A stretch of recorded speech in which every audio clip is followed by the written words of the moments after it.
So in the last video, like I said, I only get 10 minutes and everything cannot hold in there. So in the last video, I discuss the part of the Bible that says no man has ever seen God and live, and how we did see God and live, and what happens when we see God spiritually.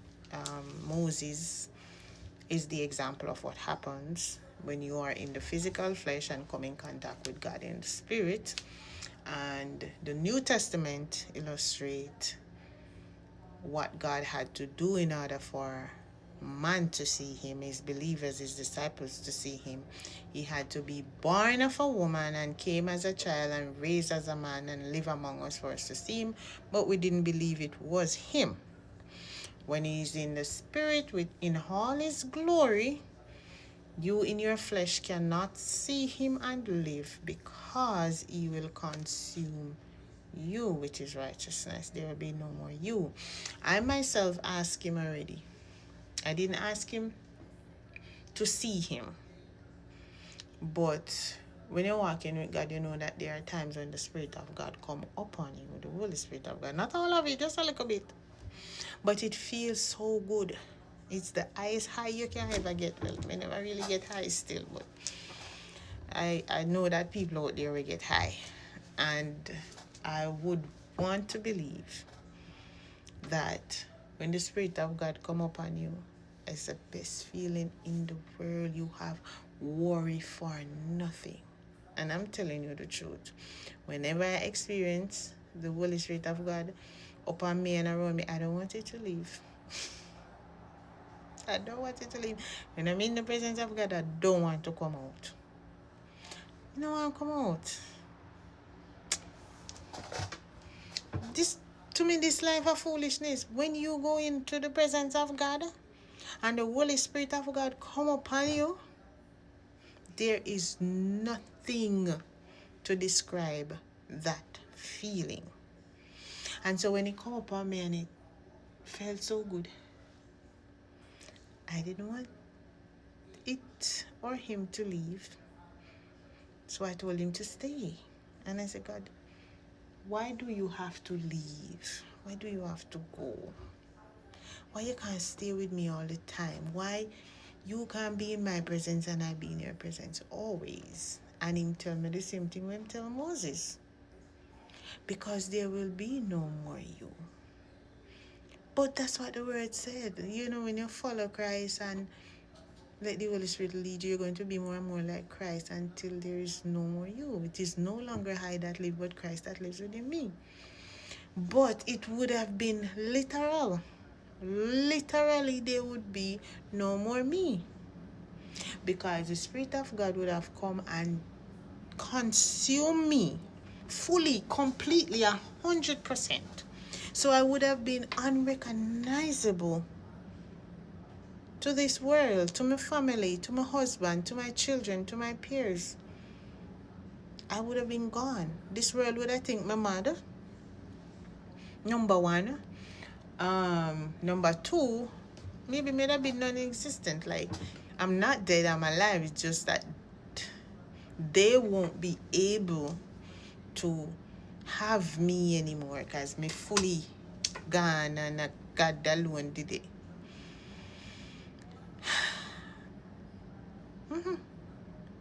So when you are walking with God and you get to that level,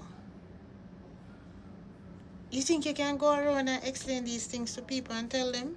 Them gonna say a lie I tell. Whereas when them done already say them no believe in a God and them no believe in a Christ and not no go so.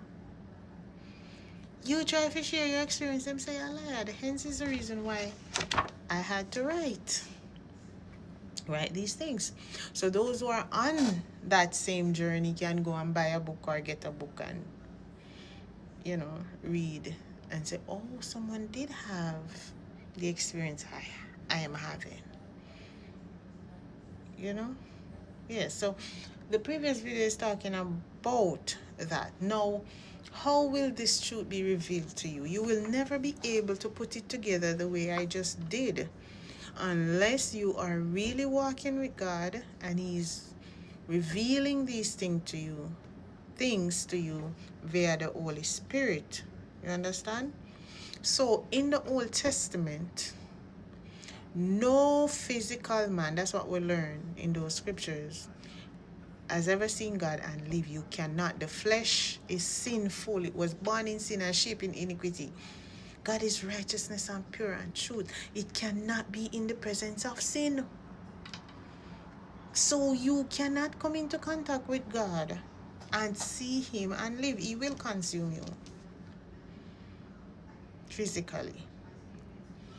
Now, God knows the desire of his disciples and his people, that they wanted to see him.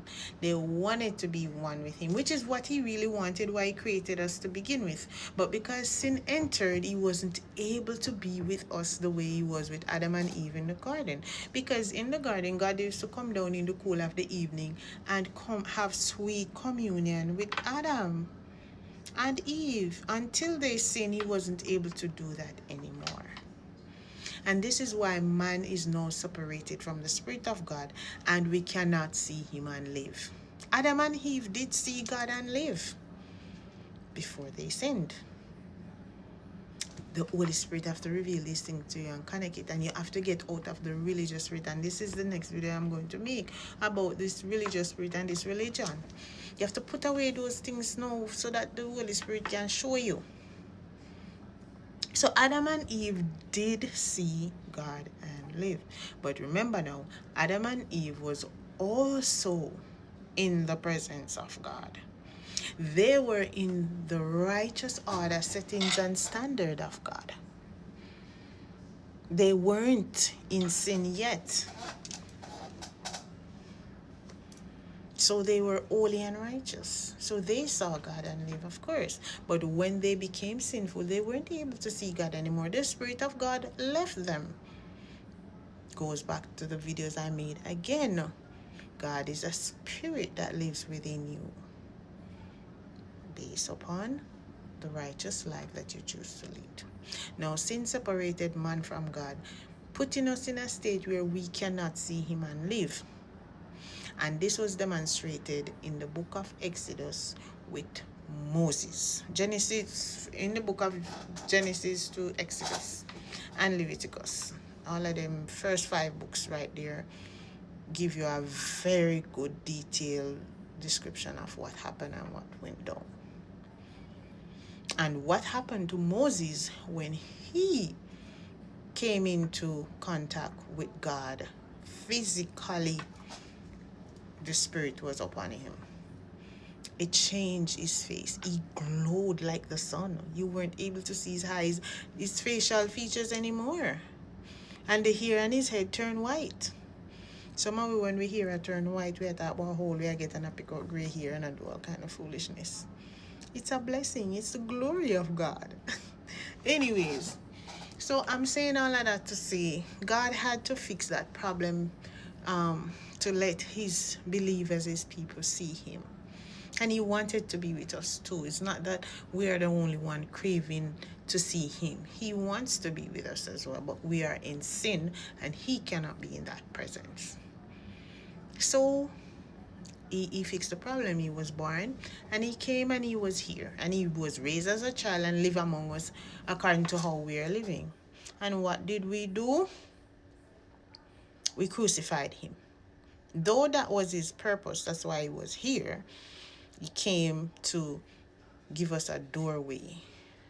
Open the door so we can find our way back to him based upon our choice. Because we parents, them they choose to go disobedient and eat apple. So now you have to make that very same choice. Choose to be obedient and not eat no more apple and go serve God and live with God and be one with God. It's a choice. So we did see him physically and we didn't die. And now we are able to be one with him spiritually based upon our belief, our faith, and our choice to do so. Wanna wait pan to make the choice. Wanna make the Holy Spirit come teach you, no like how the Holy Spirit teach me. It's nice, you know, God nice, God sweet. Me I tell you, when you go in that presence of God, you don't want to leave. You don't want to leave.